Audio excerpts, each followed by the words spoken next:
한국교회 상황과 대처라고 했는데 7가지 대처 상황인데, 첫 번째 반달리즘을 감수해야 됩니다. 그 다음에 두 번째 셧다운에서 일어나야 되고, 세 번째 소수 집단으로 전락된 교회에서 탈출이 되어야 되며, 네 번째 뒤죽박죽한 이 세상 속에서 찾아야 할 질서, 반드시 교회에서 찾아야 되고요.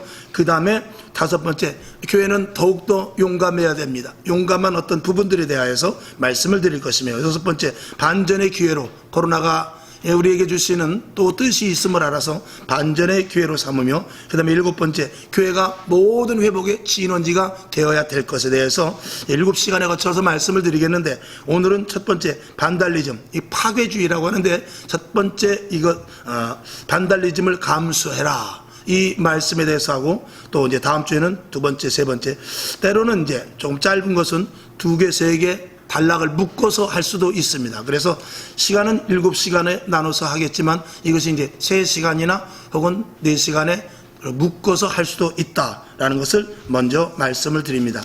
오늘 이것을 이제 가져가서 쭉 읽어보시면 알겠지만, 반달리즘은 파괴주의라는 뜻인데, 이유 없이 생각 없이 파괴를 일삼는 것으로 문화와 유물 등을 인간의 무지로 소멸시키는 것 등과 사상적인 이유로 살상하는 것까지 다양함을, 이 반달리즘을 우리가 여러분들이 검색해봐도 이렇게 비슷한 단어로 나옵니다. 이 반달리즘이라는 것은 어느 시대나 있었습니다만은, 원래는 그 반달족에서부터 유래됐다고 그러는데, 그들이 지나가는 곳마다 초토화 됐대요. 얼마나 그들이 강력한지.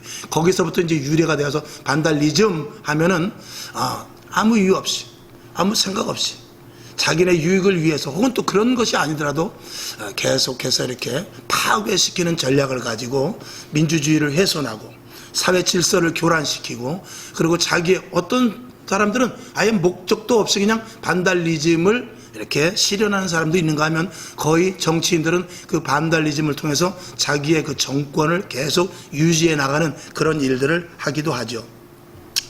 그래서 첫 번째 보니까 인간의 욕구로서의 반달리즘이 있습니다. 이거는 폭력적이고 욕구 분출을 드러내는 행위로 누구나 이런 기질이 있습니다. 사람은 누구나 이 폭발적인 이 내면에 그 어떤 이 화가 있단 말이죠.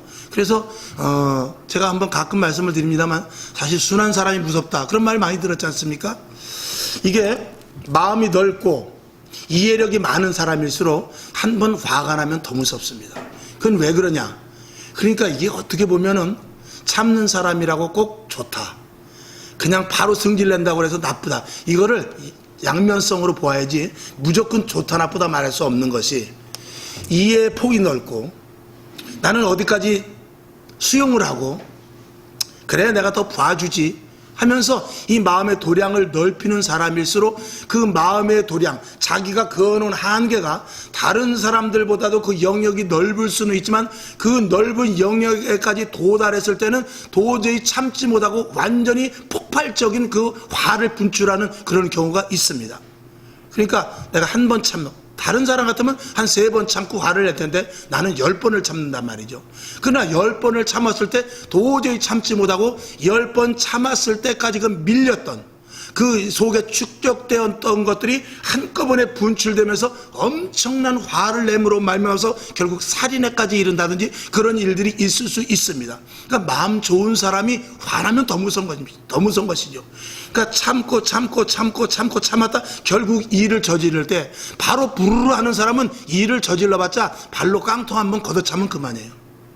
근데 참았던 사람은 그 속에서 자칫하면 흉기가 나올 수 있단 말입니다. 그러니까 예수 믿는 사람들은 끝까지 참되 예수 그리스도께서 십자가에 못 박혀 돌아가실 때까지, 그러니까 내가 완전히 죽어버릴 때까지 참아야 되죠. 그렇지 않으면 우리는, 사람은 누구든지 그 자기의 한계가 있어서 그 한계를 넘을 때는 폭발하기 마련입니다. 여러분에게 예수 그리스도의 심장을 가질 수 있기를 주님의 이름으로 축원합니다. 그 다음에 사상적인 반달리즘이 있어요. 정권의 유지 목적으로 상대방을 무차별 파괴하여 자신의 입지를 굳힌, 자신의 정권의 입지를 굳히는 것. 이게 이제 특히 이제 사회주의, 공산주의에서 이런 일들을 많이 자행하죠. 그 다음에 문화적 반달리즘, 동성애, 인권, 소수자 등을 앞세워서 반대자들을 제거하는 그런 일들을 하는데, 이 네 번째가 중요한 것은, 이런 모든 것들은 결국은 하나님을 대적하는 일들의 사용이 될 수가 있다.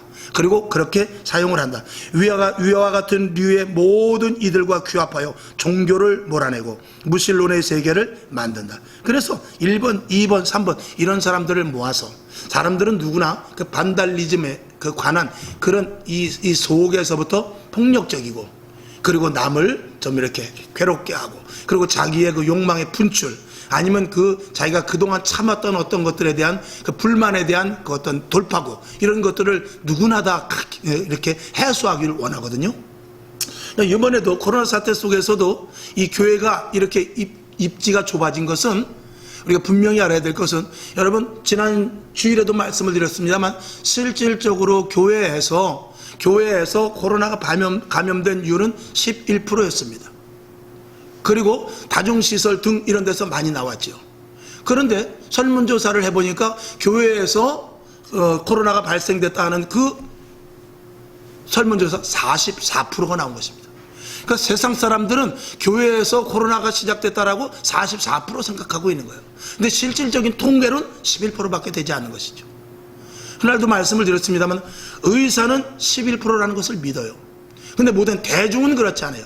대중은 44%가 교회발 코로나 이렇게 믿어지는 것입니다. 믿고 있습니다. 그게 어디서부터? 여론, 그리고 정치, 그리고 어떤 그 나름대로의 사상, 이런 것들을 이렇게 몰아가면서 결국 사람들은 코로나 때문에 굉장한 불편과 불만과 그리고 욕구 분출과 하지 못하는 일들에 대한 이 속의 앙금과 그리고 가라앉은 그 무엇이 있는데, 그것을 폭발을 시켜야 되는데 어디로 폭발을 시켜야 되는지, 그거를 정권은 찾고 있는 거예요.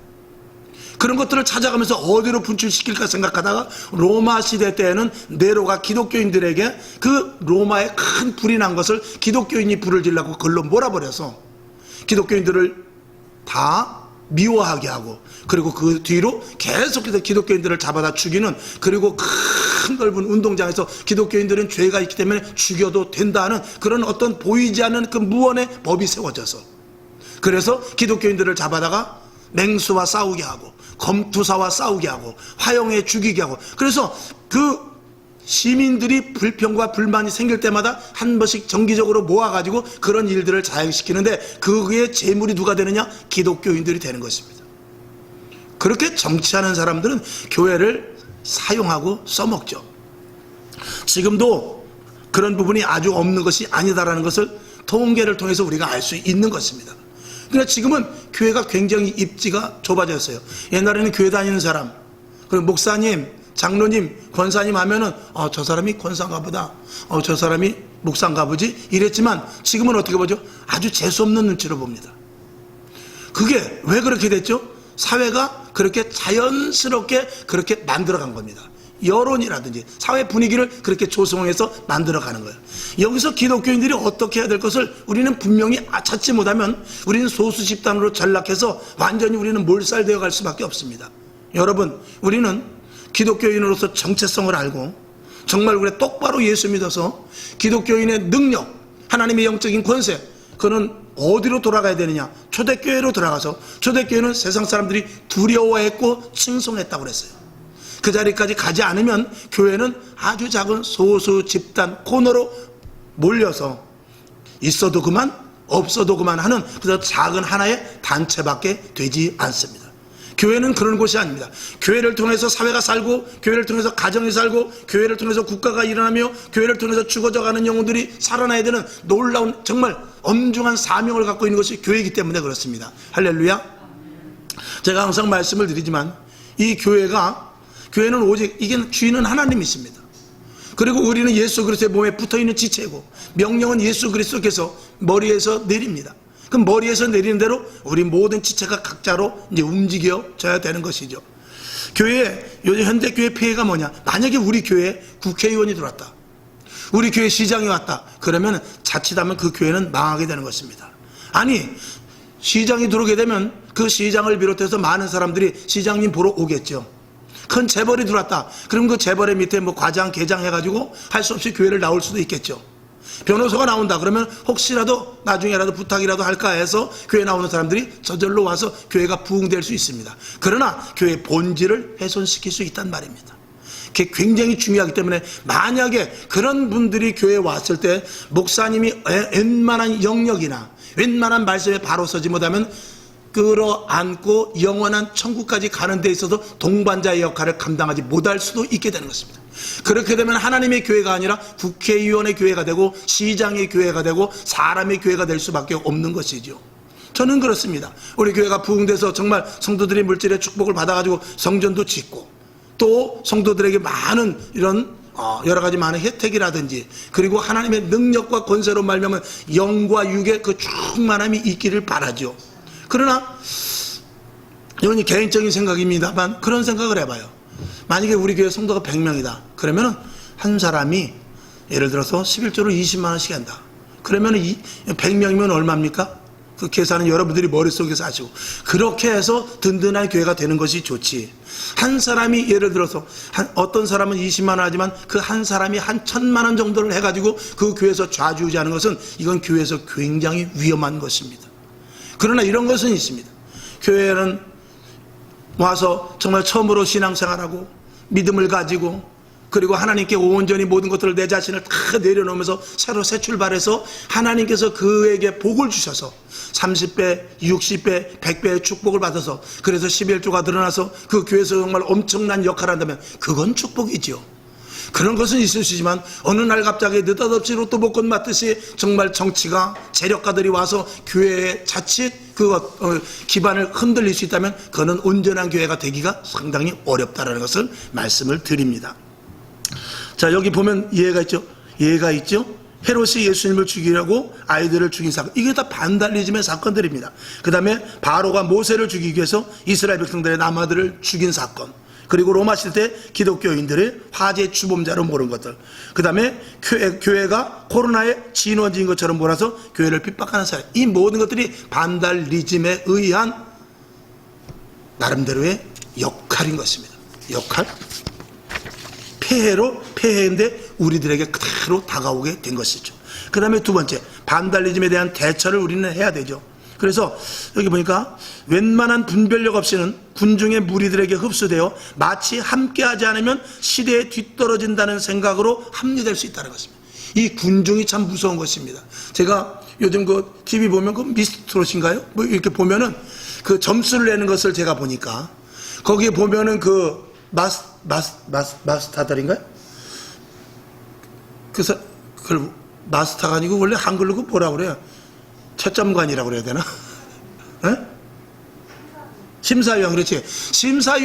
원래 심사위원들이 몇 점, 10명이면 10명, 5명, 몇 점 해가지고 점수가 예를 들어서 한 사람이 뭐 몇 점 줘가지고 50점이 나왔다. 근데 보니까 심사위원들이 그들은 전문가거든요. 전문가이기 때문에 그들이 보는 건 정확해요. 근데 그들이 점수를 아무리 잘 주든지 못 주든지에 관계없이 저기 투표가 있더만요. 관객 투표인가? 이렇게 해서 뭐 온라인으로 뭐 핸드폰으로 누르기도 하고 또 이렇게 방청석 온 사람들이 누르는 거 그것도 있더라고요. 거기에서 완전히 뒤집어지는 것을 보았을 때 전문가에서 입장에서 본 점수가 나오는 것이 아니라 사람의 인기에 편중해서 점수가 나오는 확률이 더 많더라. 그러면 내가 아무리 노래를 잘했어도 전문가가 볼 때 저 사람이 1등이야 한다 할지라도 이 백성들, 시민들이 볼 때 아니다 하면 아는 거예요. 내가 노래는 잘하는데, 이해하고 들으세요? 내가 노래는 잘하는데 만약에 죄송합니다, 얼굴이 못생겼다든지 아니면 사람들이 보기에 좋지 않은 어떤 그런 인성이 아니라 좋지 않은 어떤 사람들이 호감되지 않는 부분을 가졌다 그러면 노래를 아무리 잘해서 전문가에게 고점을 받았다 할지라도 그 점수가 순식간에 하락될 수 있다는 것이죠. 이런 것들은 군중들에 의하여서 어떤 문제가 결정이 돼버리는 그런 일들이 있는데 지금 이 시대도 마찬가지입니다. 이 민주주의의 정말 장점과 단점인데 이 민주주의는 글자 그대로 민주주의이기 때문에 국민들이 성숙되지 않으면 민주주의는 언제든지 멸망당할 수밖에 없어요. 정권에 의해서. 그러니까 정권은 군중을 몰아가죠. 여러분, 사장 한 사람 아무리 그 사람한테 이 정부에서는요, 사장에게, 기업주에게 아무리 잘 못 보여도 괜찮아요. 기업주는 표 하나밖에 안 돼요. 그러나 밑에 근로자, 일하는 사람들에게는요, 그들에게는 조금만 잘해주면 돼요. 그러니까 표는 어디서 나오냐? 기업주는 하나요. 밑에서 일하는 사람은 500명입니다. 그러면은 이게 정권 차원에서 볼 때는, 정치가의 입장에서 볼 때는 사업주에게 잘해줄 필요가 없는 거예요. 왜냐하면 그래봐야 표 하나기 때문에. 그러니까 사업주에게 표를 얻기 위해서 잘해줄 필요가 있는 것이 아니라 밑에서 일하는 사람 500명에게 표를 얻기 위해서 여러 가지 술수를 쓸 수밖에 없는 게 이게 민주주의의 정말 역설적인 정치인 것입니다. 그거를 잘 이용하는 사람이 정치꾼인 것입니다. 그러니까 이 정치하는 사람이 정의에 바로 서고 대한민국의 미래를, 그리고 국민들을 정말 생각하고 앞으로 대한민국이 어떻게 나갈 것, 완전한 그 방향과 제시성이 없으면 그 정치군은 나라를 완전히 망할 수밖에 없게 하는 것입니다. 군중들을 몰아가면서 돈을 나눠주고 그 다음에 선심성을 쓰고, 그리고 정말 어떤 일들에 대하여서도 오늘 이것을 시작해서 이렇게 시작해서 모레는 이것이 이룩되고 그 다음에 10년 후에는 대한민국이 이렇게 될 것이나 하는 그런 비전을 보여주는 것이 아니라, 여러분 우리는 다 행복할 수 있습니다는 이런 형용사적인 두루뭉실한 이런 말을 가지고 사람들을 사로잡는 것은 군중을 우둔하게 우민정치로 가는 거예요. 그러니까 여기에 국민들이 속지 말아야 되는데, 대학을 나오면 뭐예요? 우리나라의 지식층이 얼마나 많습니까? 한글 모르는 사람이 있습니까? 거의 없습니다. 네이버만 들어가면 지식이 쫙 얼마든지 할 수 있고요. 박사학위를 10 가진 사람보다도 더 많은 지식과, 그리고 세상이 어떻게 돌아가는지 하다못해 내 몸속에 있는 세포가 어떻게 생겼는지까지도 검색을 하면 다 나올 정도로 지식이 충만하지만, 분별하지 못하면 그런 우민 정치를 시작하는 정치꾼에게 다 속을 수 있는 게 이 민주주의의 맹점인 것입니다. 그래서 국민들이 분별할 수 있고 똑똑해야 돼요. 그래서 이런 것들을 대처하기 위해서는 우리는 어떤 것들을 해야 되냐? 정확한 분별력을 가져야 돼요. 영적으로 하나님의 말씀을 항상 기준 삼지 않으면 우리는 세상에 휩쓸려서 상황이 그런데 교회 문을 닫아야지, 어떻게 지금 같은 때 예배를 드리겠어, 기도의 목사님 멈춰야 됩니다. 이런 것이 자연스럽게 세상 사람들의 논리와 세상의 분위기로 봐서는 그렇게 해야 됩니다. 그러나 하나님의 입장에서 우리는 생각해야 돼요. 하나님의 교회를 어떻게 세웠고 하나님께서 교회를 어떻게 이끌어 나가실 것인가를 생각한다면 우리는 그렇게 할 수 없게 되는 것이죠. 그래서 여기 첫 번째는 올바른 지식이 필요합니다. 두 번째로는 정확한 분별력이 필요하고요. 세 번째는 정확한 정보를 통한 결단이 필요합니다. 이 정확한 정보가 없는 결단은 큰일 납니다. 그리고 세상을 보는 기준을 우리가 세워야 돼요. 이건 지난 시간에도 한번 말씀을 드렸습니다만, 세상을 보는 기준에 대해서 여러분들이 정확하게 보지 않으면 안 됩니다. 그래서 지난 5월 달에 그 가정의 달에 그 말씀을 지금 드렸지 않습니까? 여러분, 이 가정은 행복하고 오면 평안을 얻고 같이 밥 먹고 이 단순한 논리에서 벗어나야 돼요. 가정은 그런 것이 아닙니다. 가정은 부모가 세상은 어떻게 살아야 된다, 지금 세상은 어떻게 돌아가고 있다, 그리고 세상을 어떻게 대처해야 되고 너는 세상은 이렇게 돌아가지만 이렇게 살아야 된다, 이것을 가정에서 아버지가 엄마가 그걸 확실하게 가르쳐 줄 수 있어야 돼요. 그게 유태인의 가정입니다. 그렇게 가르쳐주지 못하고 그냥 단순히 와서 위로만 받고, 그거는 2차적인 거예요. 실질적으로는 부모가 세상을 자녀들에게 확실히 볼 수 있고, 친구들이 그릇된 길로 갈 때 그릇된 길이라고 네가 말할 수 있어야 돼. 그리고 친구들에게 휩쓸려 가지 않고 그건 옳은 것이 아니야 라고 말할 수 있어야 된다라고 부모가 자식들에게 그런 식의 교육을 해야 되는 것입니다. 그것이 가정의 원모습이에요. 그렇게 되지 않으면은요, 자녀들이 세상의 것을 가지고 와서 엄마 아빠 나 이렇게 해주세요, 아니 안 되는데, 아무리 그때 안 된다고 얘기해봐야 이미 가정교육이 그렇게 돼 있지 않기 때문에 와서 아빠 나 이렇게 할 거예요, 엄마 이렇게 할 거예요, 아무리 안 된다고 해도 듣지 않습니다.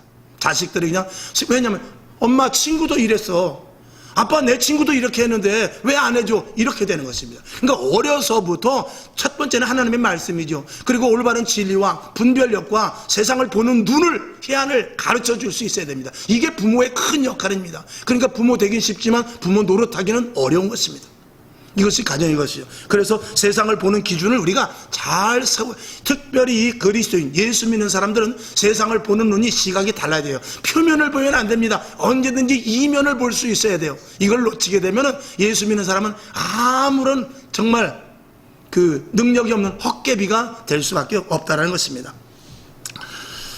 그 다음에 세 번째, 기독교인으로서의 교회에서의 반달리즘을 어떻게 대처해야 될 것. 이거 지금도 이제 말씀을 드렸습니다만, 교회관을 바로 세워야 됩니다. 그래서 교회가 무엇인지, 제가 항상 말씀을 드립니다만, 교회는 어떤 구조로 돼 있고, 교회는 본질이 무엇이며, 교회는 교회 사회에 어떤 영향력을 끼쳐야 되고, 교회는 누구의 지시를 받아야 되며, 교회는 뭐 하는 곳인가, 이걸 항상 제가 설교 때마다 말씀을 드렸지 않습니까? 이 교회관을 바로 세우지 않으면 안 됩니다. 그래서 교회의 본질과 하나님이 세우신 곳, 그 다음에 세상을 따라가지 않은 성경의 기준이 어느 때보다 필요하다. A, B, C, D. 이거 집에 가서 읽어보시기 바랍니다. 그 다음에 두 번째, 교회 안에 무신론을 없애야 돼요. 이 교회 안에 무신론은 뭐냐? 종교인이 많단 말입니다, 교회에. 그러니까 종교인은 많은데 정말 그리스도인이 너무나 적지요. 종교인은 뭐냐? 내 계획과 내 생각과 내가 바라는 것들을 하나님을 끌어다가 그 목표를 이루는 것이 종교인이에요. 그리스도인은 무엇입니까? 하나님이 원하는 것이 무엇인지 알고 나를 죽여서 하나님이 원하는 자리까지 가는 것이, 이게 그리스도인입니다. 근데 지금 현재 교회는 그리스도인보다도 종교인이 많습니다. 하나님 이걸 해 주십시오. 이것을 이룩해 주십시오. 이 기도를 들어 주십시오. 물론 하나님께서 초보자의 신앙인들에게 그런 것들을 들어 주시긴 합니다만, 우리가 그런 일들을 보면서, 여러분, 베드로가 물고기가 자기 그물에 많이 잡혔을 때 하나님 감사합니다, 예수님 감사합니다, 앞으로도 더 많은 고기를 잡게 해주시옵소서. 이건 어린아이입니다. 물고기에 고기가 가득히 잡힌 것을 보고, 아이고, 이게 의미가 있는 것이구나, 이게 나를 잡아가려고 하는 예수님께서 사인이구나, 이걸 눈치를 채야 된단 말이죠. 그러니까 교회 안에서도 처음에는 내가 하나님 내 병을 고쳐주시옵소서, 내 자식이 잘되게 해주십시오 하고 그런 기도가 응답됐을 때, 하나님이 나에게 대한 응답을 통하여서 하나님의 의도를 알지 못하면, 하나님이 어떤 분인지 알지 못하면, 하나님이 어마어마한, 정말 이 세상에 어떤 관점으로 세상을 보고 어떤 영역에서 계신 분인가, 이걸 알지 못하면 우린 날마다 초신자, 부드러운 것, 약한 것만, 단단한 것을 먹지 못하는 어린 신앙자가 될 수밖에 없다는 것입니다. 여러분에게 하나님의 뜻을 알 수 있는 성령의 충만한 인도하심을 받을 수 있기를 주님의 이름으로 축원합니다. 그래서 교회가 아닌 사람의 변질이 문제인데, 교회는 변하지 않습니다. 교회는 언제나 똑같아요. 교회의 본질은. 근데 누가 변하죠? 그 안에 있는 사람이 변할 때 교회가 변질되는데, 그거는 이미 교회로서의 본질이 떠나는데 어떻게 되느냐? 요한계시록에 보면 촛대를 옮긴다고 그랬어요. 성령님께서 이 자리에 계시지 않는 것이에요. 그 교회에 하나님이 계시지 않아요. 그래가지고 하나님이 그냥 교회를 방치시켜 두는 것이죠. 이미 교회가 아니라는 것입니다. 사람들만의 모임이죠. 십자가를 걸어놓고 찬송가를 부르고 하나님의 말씀을 선포하지만 성령님과 무관한 교회, 그런 교회는 바로 사람의 교회가 되는 것이죠. 절대로 그래서는 안 될 것입니다. 그래서 교회는 하나님께서 변질시키지 않습니다. 사람이 변질시키는 것입니다. 변질시키는 교회에 하나님은 계시지 않는다. 이걸 저와 여러분이 분명히 알아야 되죠. 그래서 이런 것들을 하기 위해서 B번에 보면 인본주의에서 신본주의로 강력한 드라이브를 걸어야 돼요. 그래서 하나님의 주권을 인정해야 돼요. 모든 것들은 하나님께로부터 시작되고 하나님으로부터 끝나며, 하나님이 모든 중간중간에 역사하시는 분이 하나님이다. 이걸 항상 알아야 되고, 우리가 숨쉬고 먹고 마시고 하는 이런 작은 일에서부터 큰 일까지, 즉 우리가 아무리 애써도 머리카락 하나를, 흰머리를 거무게 할 수 없다라는 고백이 있어야 돼요. 참새 2마리가 한 아사리온에 팔리는 것이 하나님의 뜻이라는 주권을 완전히 인정할 수 있어야 돼요. 그 인정성이 있을 때 그 교회는 반달리즘을 이길 수 있는 능력이, 하나님이 주관하시는 교회가 될 수 있다라는 것입니다. 특정 세력의 중심의 교회에서 오직 예수님의 교회, 제가 처음에 서두에 말씀을 드린 대로 사람 중심, 예를 들어서 시장이라든지 국회의원이라든지, 지금도 국회의원의 40%가 예수 믿는 사람입니다. 그 40%가 지금 어느 교회에서 예배를 드려요. 그 교회 어떨까요? 저는 생각만 해도 고개가 절레절레 흔들어집니다. 그렇지 않겠어요? 무슨 말씀인지 이해가 가시죠? 그래서 파괴의 기초는 무신론의 교회로부터이다. 이 반달리즘이 교회에 들어와서 교회 무신론으로 만들어버리는 것입니다. 즉 사람의 교회로 만들기 시작해서 교회를 은근히 파괴시키고, 즉 교회는 있지만, 사람들은 있지만 하나님이 없는 교회로 자꾸 만들어 나가서, 파괴가 무조건 건물을 부수고 사람을 죽이고 하는 파괴가 아니라 우리의 영적인 부분을 자꾸 갉아먹는 것도 엄청난 반달리즘적인 파괴인 것입니다. 그래서 영적인 부분을 자꾸 소멸시키고 육적인 부분을 계속 교회에 주입시켜서 사람의 교회로, 여러분 북한에도 교회 있어요. 중국에도 봉수교회, 그리고 삼자교회 북한에도 있고 다 있지 않습니까? 그게 교회입니까? 하나님이 계십니까? 전도사라는 사람이 나와서 지령을 받고 그대로 설교하는 것, 그게 교회입니까? 교회는 교회죠. 그러나 교회가 아니란 말입니다. 그런 교회는 하나님과 절대 관계없는 교회입니다. 그러면 이번 코로나 사태 속에서 하나님은 교회를 지금 구분하고 있고, 코로나 사태 속에서 성도들을 지금 솎아내고 있고, 코로나 사태 속에서 앞으로 코로나 이후에, 할렐루야, 코로나 이후에 하나님께서는 더 견고한 교회를 세울 거예요. 그 견고한 교회를 세우기 위해서 오늘 채 치고 계신단 말입니다. 그 채를 치고 있는 가운데 저와 여러분이 안으로 알고는 어떻게 해요? 안으로 들어가야 돼요. 계속 안으로 들어가서 참고 인내하며 견디고 기도와 말씀에 전무하고 예배를 통해서 하나님의 성령의 인도하심을 받아서 이 코로나 사태가 종식되고 언젠간 종식될 거예요. 전문가들은 5년 6년을 나름대로 말하고 있습니다만 5년 6년이 지난 후에 마음껏 전도하고 그 교회가 다시 성장되는 모습이 분명히 있을 텐데, 그때 저와 여러분을 통하여서 사용하실 것입니다. 그때 남는 교회를 통하여서 하나님께서는 쓰실 것입니다. 아멘. 그 자리에 저와 여러분이 반드시 있어야 돼요. 그리고 끝까지 범죄하고 사람들이 회개하지 않냐고 끝까지 악으로 치달아서 종말이 오고 주님이 오신다 할지라도 주님 손에 저와 여러분은 붙들린 바 되어야 될 줄로 믿습니다. 아멘이시죠? 이런 각오와 신앙이 우리 교인들에게 교회에 분명히 필요하다. 네, 그러기 위해서 하나님의 비전을 취하라. 하나님에 대해서 우리는 알아야 돼요. 하나님은 창조주 하나님. 여러분, 제가 이렇게 창조주 하나님이라고 써놨지만 이 창조주 하나님에 대해서 설교를 1년을 해도 모자라죠. 하나님이 얼마나 어마어마한 분이신가. 제가 엊그저께 목사님들 좀 세미나가 있어서 갔었어요. 제가 하나 물어봤죠. 목사님, 타임머신이 생길 수 있겠습니까? 제가 물어봤어요. 타임머신이, 과학이 발달하면 타임머신이 생기겠습니까? 물어봤더니 목사님들이 거의 다 100%가 다 그런 거는 있을 수 없다. 그런 거는 있을 수 없고, 그거는 만약에 그런 것들이 있다면 그거는 하나님의 창조의 질서, 하나님은 알파와 오메가인데 처음이 있으면 반드시 끝이 있는데, 그런 것들로 인해서 세상을 현혹하게 하는 그런 것들은 사단의 장난이지 있을 수도 없고 그런 일은 되지도 않을 것이다 라고 말씀하십니다. 저도 그렇게 생각합니다. 왜 그런 말씀을 드리냐면, 만약에 타임머신이 있을 수 있다, 미래에 만들어진다 그러면 오늘 여기 와서 내가 너야, 그리고 누가 와야 돼요. 그렇지 않겠습니까? 지금도 문 열고 들어와서 나의 어린 모습을, 아니면 나의 늙은 모습이 나한테 와가지고 야, 나도 고강욱이야, 누가 와서 그래야 돼요. 타임머신이 있다면. 그렇지 않습니까?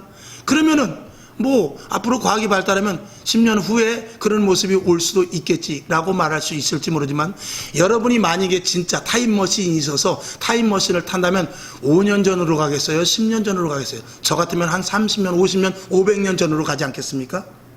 그러면 이미 나 어렸을 때 타임머신에서 내가 너야라는 사람이 왔었어야 돼요. 쉽게 말한다면. 그렇지 않겠습니까? 누가 한 5년, 3년 전에 시대로 가겠어요? 가려면 한 20년 전에, 한 30년 전에 시대로 가보지. 그래갖고 그때 가서 땅도 좀 사놓고 아파트도 좀 싼 데 있나 보고, 그러지 않겠어요? 3년 전에 가서 뭐 하겠어요?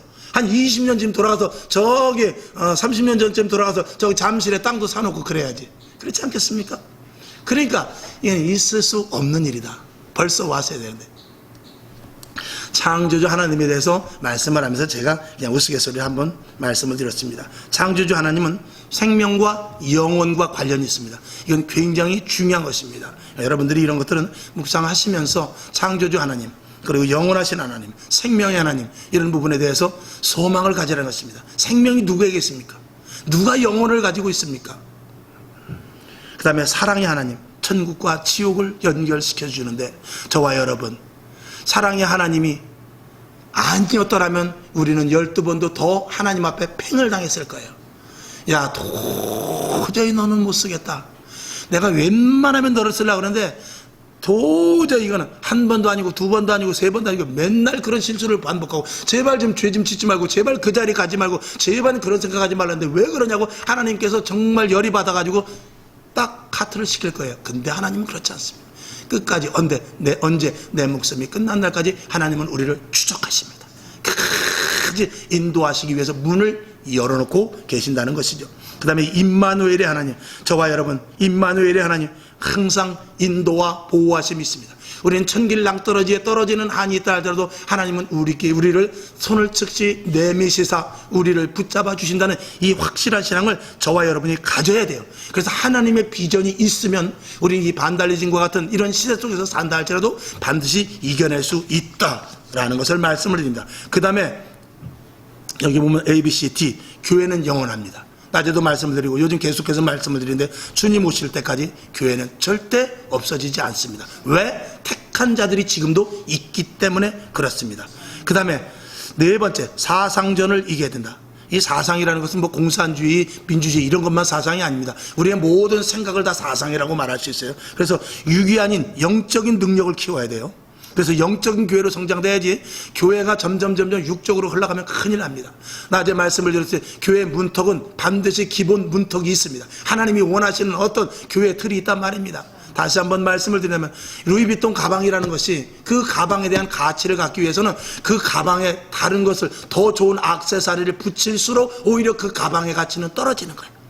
그 가방은 고유 그대로 놔둬야 돼요. 그대로 놔둬야 나중에 중고로 팔아도 제값을 받지. 거기다가 내가 손잡이가 조금 내가 더 비싼 액세서리가 있다고 해서 그 손잡이에다가 내가 딴 것을 붙인다든지 이은다든지 하면 그 가방의 가치는 완전히 떨어지는 것입니다. 교회도 마찬가지입니다. 하나님의 말씀도 마찬가지고 우리가 신앙도 마찬가지입니다. 거기엔 다른 것을 절대로 첨부하면 안 됩니다. 왜? 하나님의 것은 영생의 것이요 영원한 것이지만 이 땅의 것은 아무리 좋아도 유한한 것이요 썩어 없어질 것이기 때문에 아무리 좋은 것을 영원한 것에 붙여봐야 결국은 아무런 가치가 없어지고 괜히 진짜 영원한 것만 가치가 떨어진다 라고 말씀을 드립니다. 그 다음에 이념이 아닌 말씀으로 살아야 돼요. 우리의 사상이 아닌 말씀으로 살아야 되죠. 한번 이념 같은 거는요, 한번 저도 이제 아는 목사님이 있습니다만 그분이 이념적으로 조금 좀 약간 좀 이렇게 좌파 성향이 좀 계신 분이 좀 계신데 돌이키기가 어렵더라고요. 근데 이제 요번에 이제 정권이 이렇게 되면서 많이 좀 돌이키는데 좀 그런 부분에서 우리는 좌우를 떠나서 이 말씀이 중심 아닙니까? 말씀. 하나님 말씀에 위배되면 좌우 관계없이 우리는 그들에 대해서 표를 줄 수가 없는 것이 쉽게 말하면. 그래서 하나님 말씀을 따라 동성애를 좋아한다. 어떻게 그 국회의원을 찍어주고 그 당을 찍어줄 수가 있습니까? 그거는 우리 예수 믿는 사람으로서 하나님 중심으로 사는 사람의 기본 아니겠습니까? 이런 것들을 말하고 있습니다. 그 다음에 우리가 말씀에 대한 체험이 중요합니다. 할렐루야. 이 시대에 체험이 너무 없어요. 병도 치료되지 않습니다. 환상도 보지 못해요. 기적도 일어나지 않습니다. 그러나 지금도 하나님은 기적과 환상과 표적을 일으키시는 분이다 아니다. 지금도 기적을 일으키시는 분이에요. 다만 우리만 체험하지 못할 뿐이란 말입니다. 저와 여러분 이 힘들고 어려운 시대에 오히려 하나님께서 이 더 큰 체험을 하기를 원할 때 저와 여러분이 체험하는 신앙자들 될 수 있기를 주님의 이름으로 축원합니다. 그 다음에 힘들수록 우리가 하나됨을 보여줘야 돼요. 교회는 반드시 하나가 되어야 되거든요. 그래서 하나 되고 함께하는 습관과 훈련이 되어야 되며 교회 안에서 시기, 분열, 다툼은 배격해야 된다. 성도 간의 결속력을 다져가야 된다.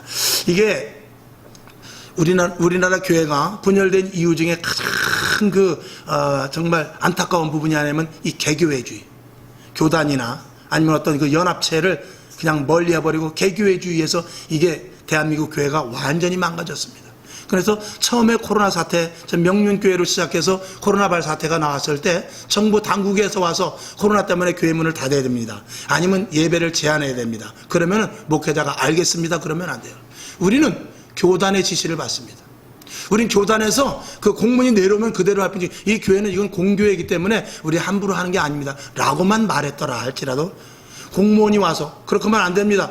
정부의 말을 들어야 됩니다. 그러고 가도 그 공무원들이 그 구청이나 동사무소에 들어가서 교회 갔더니 거기는 교단에서 명령을 받아야 된다고 그러던데 이런 말이 들어가면은 그들이 명령을 교회에 내리기 전에 교단장을 만나지 않겠습니까?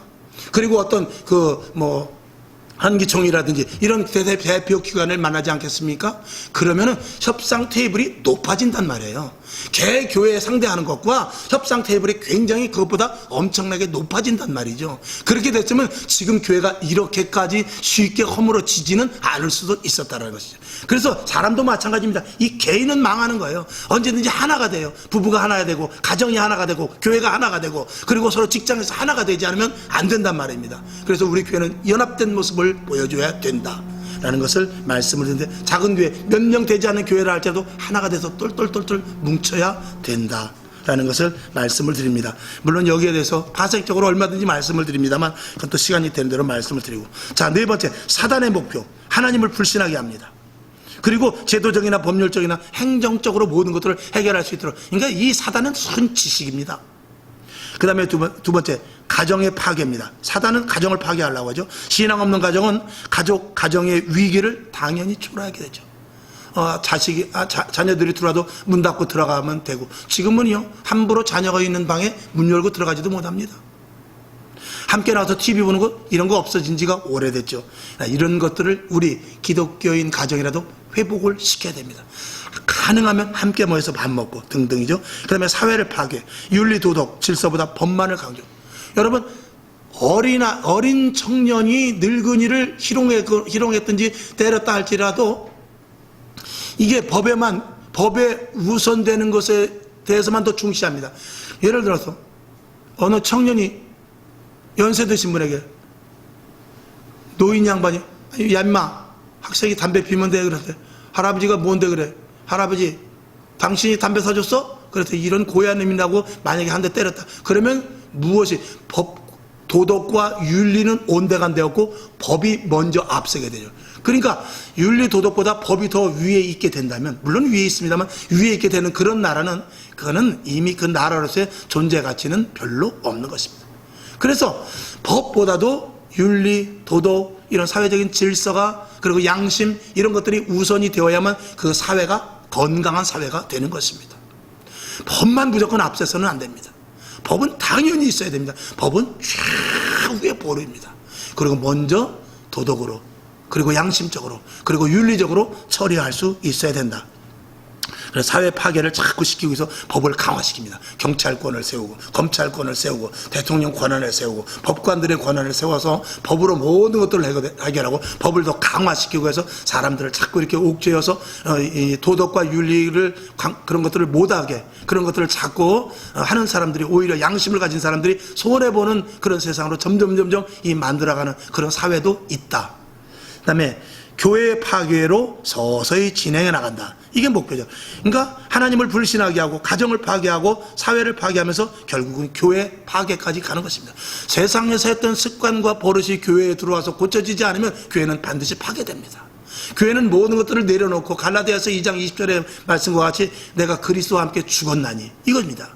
그리고 예수 그리스도를 믿는 믿음 안에서 사는 것, 이것만이 오직 교회가 세워나가는 방편이거든요. 이게 사단의 최종 목표입니다. 다섯 번째, 끝까지 인내하고 믿음을 지켜야 됩니다. 우리 성도의 자리라는 것, 성도의 자리, 여러분이 다 각자 성도의 자리가 있습니다. 직분의 자리가 있습니다. 세상에 나가도 여러분은 성도입니다. 할렐루야. 세상에 나가도 여러분은 직분자예요. 세상에 나가도 저는 목사입니다. 그 자리를 절대 이탈하면 안 됩니다. 아이고, 교회 안에서 내가 목사지만 바깥에 나갔으니까 모르겠다, 그냥 바깥에 그냥 아저씨로 살란다, 이러면 안 된단 말입니다. 성도로서의 가치를 가지고 세상에 나가서도 빛과 소금의 역할을 감당해야 된다는 것이죠. 세상이 그 다음에 세상이 좋아하는 교회가 아니라 하나님이 세우신 준법, 진리의 교회를 계속 유지해 나갈 수 있어야 되고, 항상 정상적인 교회인 초대교회로의 회복. 언제든지 우리 교회가 잘못됐나? 라고 봤을 때 사도행전을 또 떠들어가면서, 사도행전을 읽어가면서, 초대교회는 어떻게 했지? 초대교회가 원형의 교회니까, 원형. 그게 그러니까 오리지널 아닙니까?